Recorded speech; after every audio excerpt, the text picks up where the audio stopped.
Boa tarde. Hoje estamos aqui, mais uma vez, com imensa gratidão pelo convite feito pelo Maurício. E estamos aqui para falar mais uma vez, participar mais uma vez do projeto Jesus, Luz de Nossas Almas.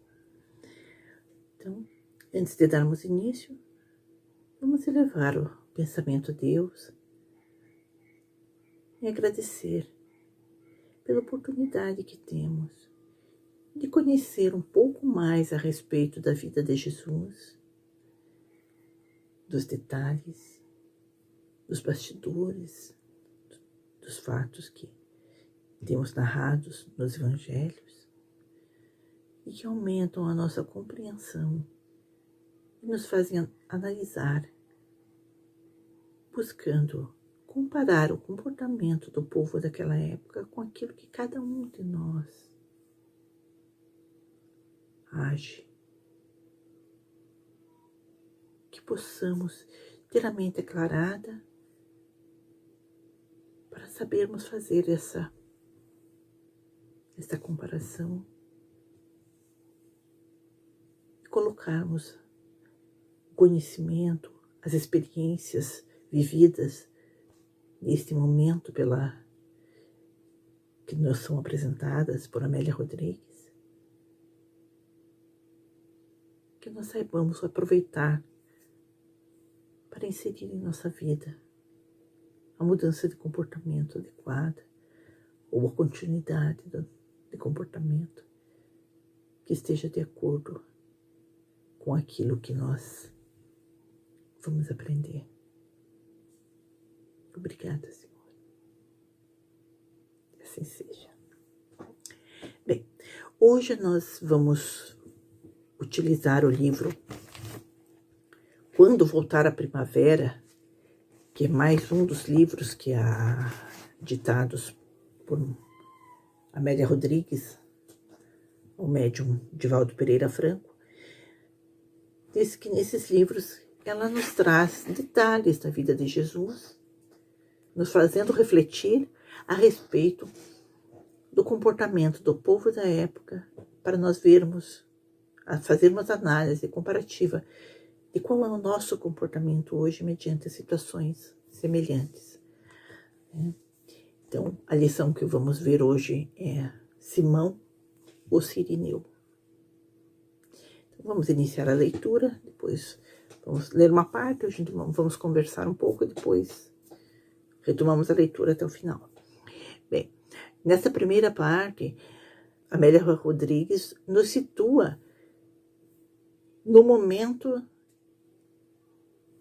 que Jesus estava vivendo.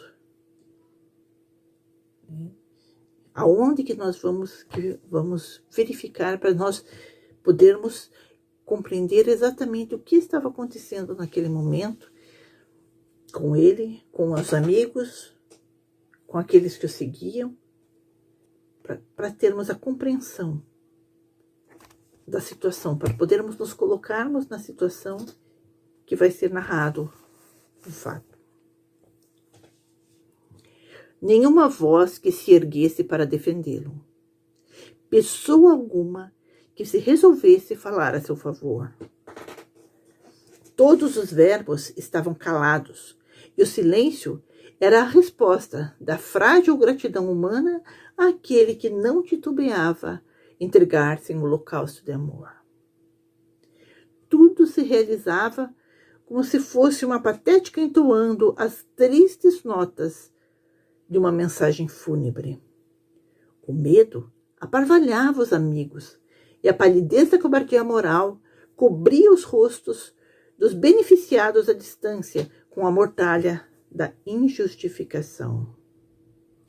Não obstante as arbitrariedades da lei, Israel mantinha no seu estatuto que qualquer pessoa podia levantar a voz a favor de um condenado. Isso bastaria para revisar o processo, concedendo outra oportunidade ao réu, embora já estivesse julgado. Com ele, a ocorrência se fazia diferente.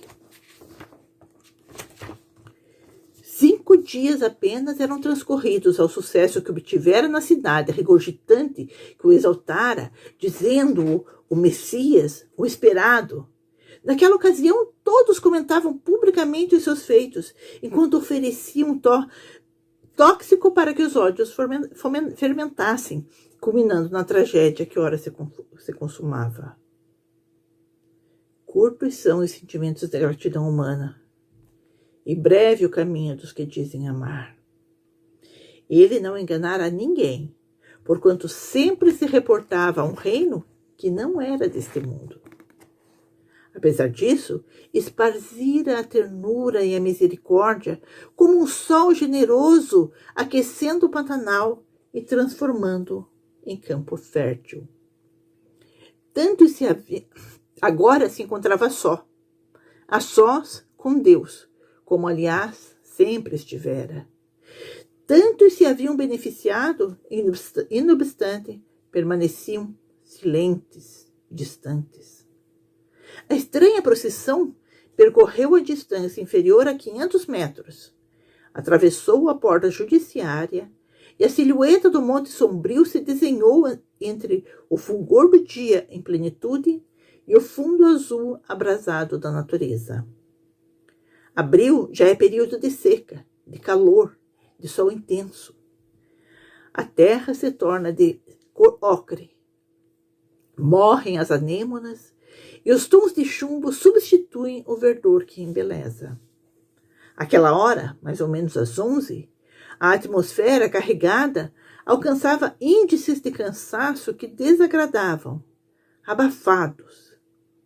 De semblantes sinistros com varapaus, os membros da peregrinação torturam o justo, agridem-no com acrimônia, mordacidade e zombaria. Sempre se fará assim com aqueles que se elevam acima da craveira da banalidade, com os que se erguem nas grimpas dos ideais de enobrecimento da humanidade. Ele viera para isto, para ensinar cada homem a carregar sua cruz conforme eu fazia, sem queixas nem murmurações. Então, vamos interromper aqui um pouquinho a leitura para nós darmos uma observada, né, no em que momento que nós estamos aqui, né? E que é o exato momento em que se está indo, né? Jesus está indo, carregando a cruz às costas, em direção ao monte onde será crucificado. E nós podemos ver aqui como ela coloca que dentro dos estatutos da lei de Israel, qualquer pessoa, qualquer uma, podia levantar a voz em favor do condenado. Então podia pedir, não, clemência. E isso bastaria para revisar o processo, concedendo outra oportunidade ao réu, mesmo que já estivesse julgado. Então, bastaria que uma pessoa tivesse se levantado em favor de Jesus, que a história poderia ter sido diferente. Mas ninguém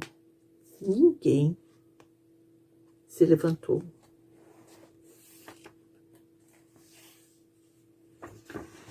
Para defendê-lo.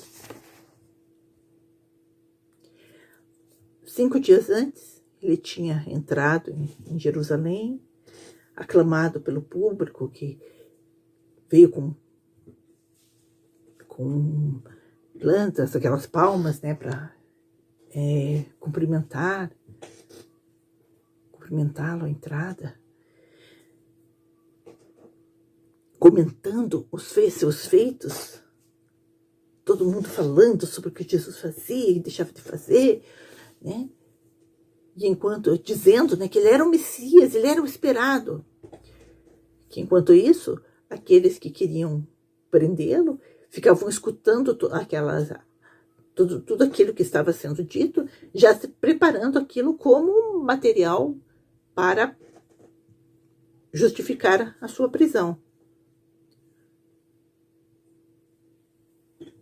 No entanto, no momento em que ele foi preso, todas as vozes se calaram. Ninguém. Ninguém para defendê-lo. Ninguém para pedir que ele fosse salvo. Ele já havia salvado tantos. Já havia curado a tantos. Já havia consolado, trazido o alento à vida de tantos. Mas ninguém. Ninguém teve a coragem de levantar a voz e dizer, não, ele é um justo. Ele é o esperado, ele é o nosso Messias. Não pode fazer isso com ele. Então, tudo transcorreu como se realmente ele fosse o criminoso que estava sendo julgado. E aí ele é condenado a carregar a sua cruz. Não basta ser crucificado, tem que carregar a sua cruz. Mas aí ele tira o exemplo, né? Aquele que quer segui-lo, que tome sua cruz e leve. Mas o sofrimento de Jesus para carregar, ele já havia sido açoitado, já havia sido chicoteado, né? Já havia sido maltratado, já tinham minado suas forças, né? com todas as malvadezas que haviam feito com ele. E agora ele carregando aquela cruz, aproximadamente 11 horas da manhã, e lá no hemisfério norte, né, abril é o início do verão. Está se aproximando, né, o início do verão. Aqui para nós está se aproximando o inverno. Mas lá no hemisfério norte é o momento em que está começando a esquentar, né? Então, como ele fala ali, né, abril já é período de seca, de calor, de sol intenso. Então, debaixo de todo aquele sol, ele vai carregando a sua cruz. E enquanto isso, os soldados ainda vão torturando, agredindo com palavras, e às vezes ainda açoitando para que ele para que ele continuasse andando. Aí Amélia Rodrigues faz uma pausa para nos falar a respeito do personagem que vai entrar ainda. Também para nos situar em quem era Simão do Cirineu. Cirenaica, o antigo reino, fora colonizado pelos gregos, que fundaram Cirene. Posteriormente, sob a dinastia que tivera origem com Bato, de Tera, progrediu, nascendo outras cidades. Depois da desencarnação de Alexandre o Grande, caiu em mão dos Ptolomeus, que passaram a chamá-la Pentápolis, em razão de 5 cidades que a formavam: Arsinoe, Berenice, Ptolomaide, Apolônia e Cirene. No ano 67 a.C., passou à província romana. São de Cirene Arístipo, Calímaco, Erastóstenes. Cirene, sua capital, passaria a narração evangélica graças a Simão, ali nascido, judeu de família grega, que se encontrava acompanhando a sinistra procissão pelas vias estreitas de Jerusalém naquele dia. Aquele homem de olhar triste fascinou-o. A pesada cruz, com quase 70 quilos, a de lacerar os ombros e as mãos do condenado que cambaleia, comove-o. A noite de vigília demorada, as viagens entre Anás e Caifás, o pretório, exauriram o Filho de Deus. O centurião fustigava o preso a fim de que não desfalecesse. A penalidade deveria ser cumprida. Enfurecido, experimenta o soldado um misto de piedade e dever. Ferido pelo amor do prisioneiro pacífico e escravo, serviçal pela paixão a César. No tormento que se desvanece, no tormento em que o vence, deseja diminuir a carga que ameaça esmagá-lo. Perpassa o olhar injetado pelas filas de mudos espectadores e chama o homem de Cirene. O convocado não reage. Parece ter que se rejubila interiormente. Submisso, curva-se, oferece o ombro e auxilia o estranho. A cruz se ergue mais leve. Jesus dirige-lhe um olhar de profundo amor. Lampeja um lucilar de ternura e de gratidão, que penetra o benfeitor inesperado e fala o tremer de emoção desconhecida. Pai de 2 jovens, Rufo e Alexandre, pensa nos filhos e apiada-se dos pais do condenado, umedecendo os olhos. Estranha voz balbucia no seu coração uma cantilena de esperança. Tem a impressão de que o homem lhe devassa o pensamento e responde às inquirições que lhe brotam na alma espontânea. As lágrimas se misturam ao suor que molha o rosto queimado, coberto de pó. Viera do campo, sendo surpreendido pela alucinação da intolerância e do ódio. Claro que ouvira falar de Jesus. Conhecia-o, admirava-o à distância. Agora, porém, o amava. O amor é um sentimento veloz, toma do coração e reina absoluto. Dar-lhe-ia a vida se fosse necessário, pensou. Nesse momento, a comitiva torva chegava ao topo do monte. O crime deveria ser consumado antes do cair do dia, quando se iniciava o sábado, reservado ao repouso, ao esconder-se o sol. Viu-o ser preso ao madeiro. A patética do martelo nos pregos repercutia nos seus ouvidos por muito tempo. O som metálico e as contrações musculares do submisso dilaceraram-no também. Os semblantes suarentos dos crucificadores e os olhares de lince, a agonia e o sangue a fluir abundante, eram uma moldura vergonhosa que contrastava com a nobre serenidade dele. Quando as cordas o arrastaram nas traves, ele oscilou no ar. O corpo arriou rasgado. A linha vertical tombou no fundo da grota, calcada por pedras que a impediam de cair. Culminava a injustiça criminosa dos homens que se arrastariam por milênios futuros tentando repará-la. Permitiu-se ficar ali a contemplá-lo. Percebeu as mulheres que choravam e participou intimamente daquela dor, honesta e corajosa. Era, assim, o estoicismo feminino que se lhe fazia solidário quando todos o abandonavam. Quedou-se ali, petrificado, a meditar até o seu último hausto. Jamais o esqueceria. Volveu ao lar e penetrou-se do Espírito de Jesus.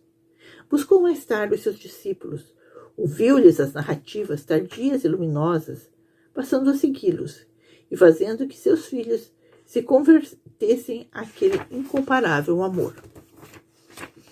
Bem, então, agora que a gente vê, né, que Simão Cirineu, né, Cirineu não era sobrenome, né, era de onde ele vinha, né, que ele vinha de Cirene, né, por isso Cirineu.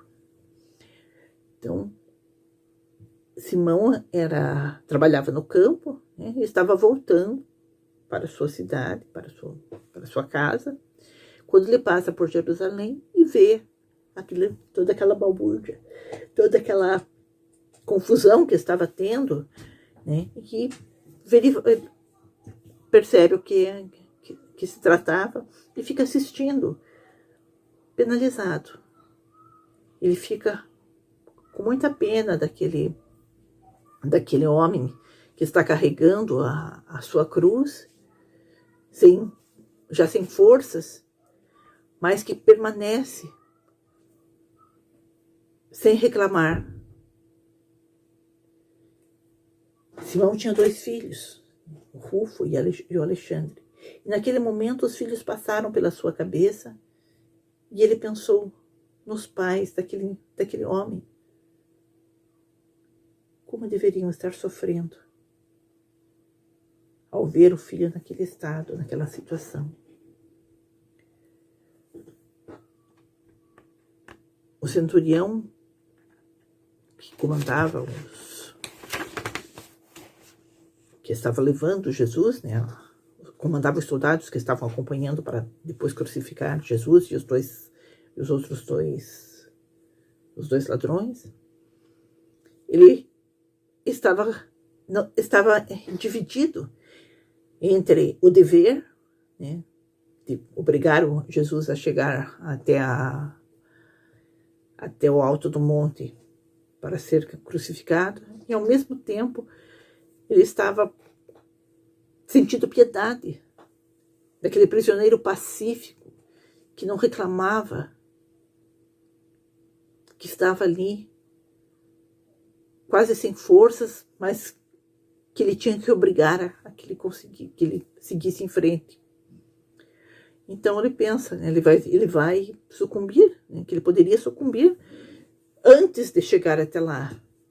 Então ele corre os olhos pela multidão, uma grande maioria de mulheres, né?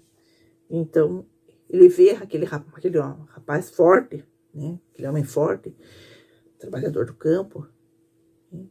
Que certamente teria forças para ajudar Jesus, e chama, vem cá.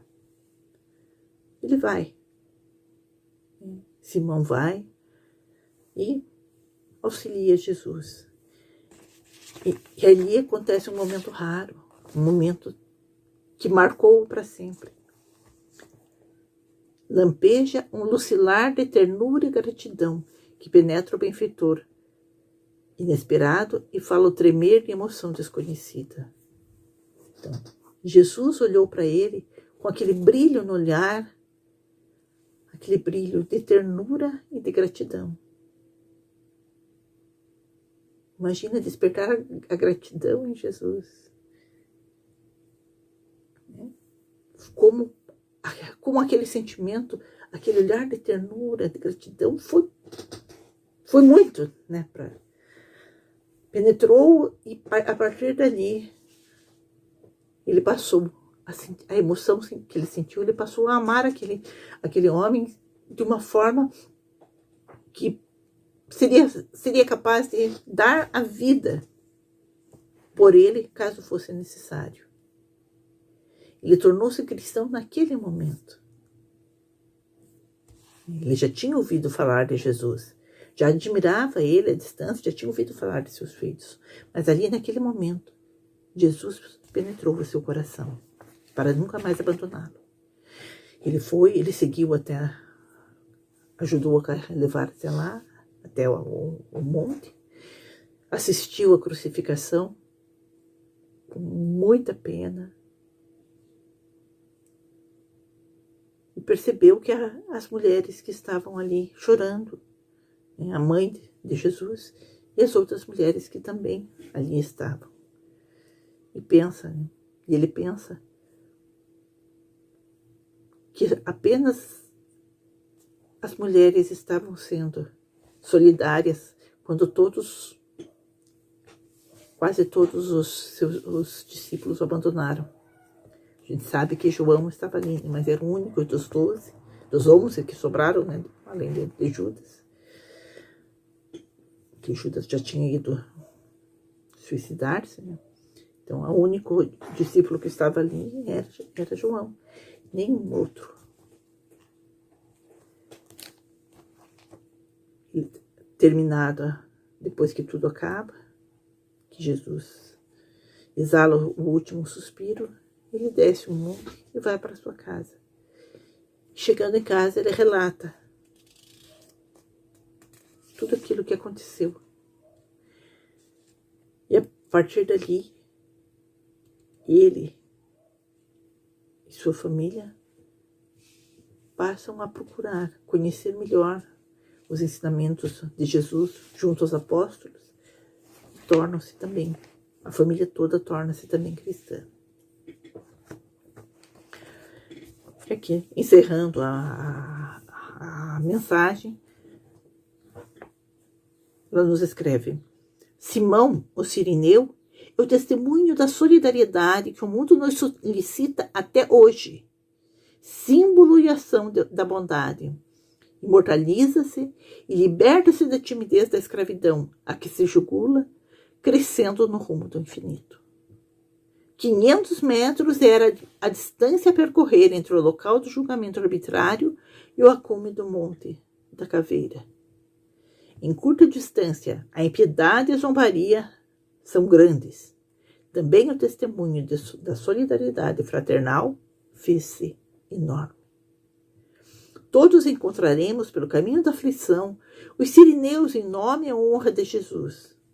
A nosso turno, devemos tornarmos novos homens de Cirene e ajudar os que passam sobrecarregados, aguardando, esperando socorro.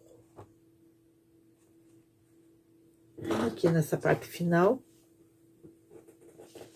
Amélia nos concita, nos convida a sermos tão solidários com o nosso próximo quanto Simão foi com Jesus. Que possamos ver, observar a nossa volta e ver quem precisa do nosso auxílio e nos dispormos a ajudar. Talvez com algum esforço, né? É possível que precisemos fazer algum esforço. Mas com certeza não vamos precisar carregar uma cruz de 70 quilos nas nossas costas. Que é o que Simão fez.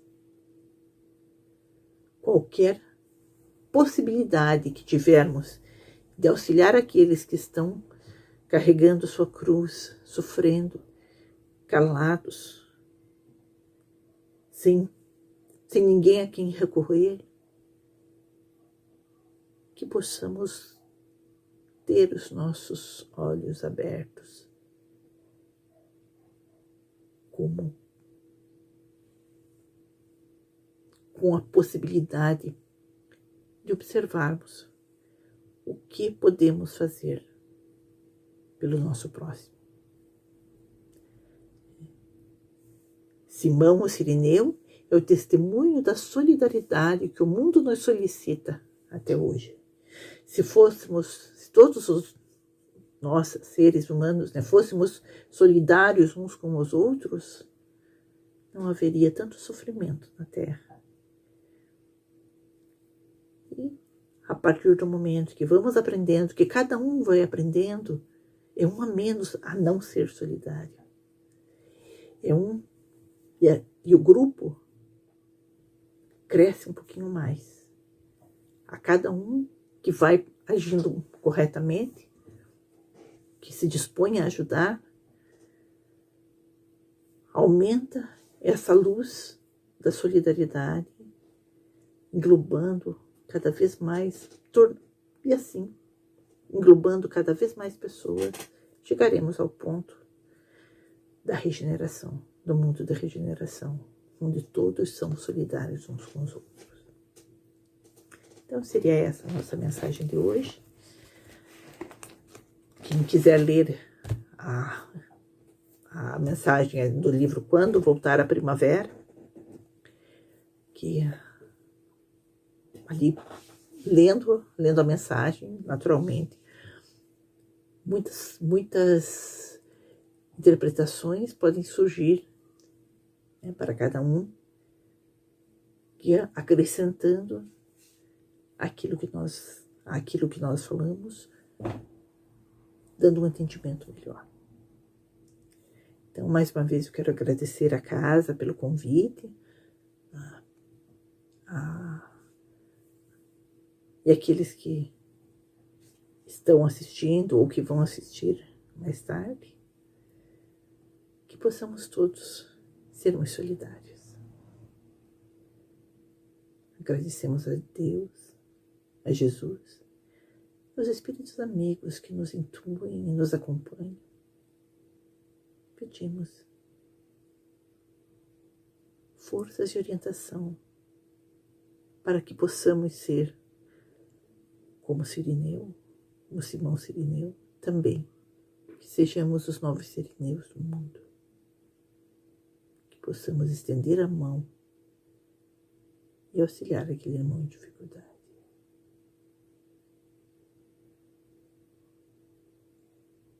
Que assim seja. Muita paz a todos e até uma próxima.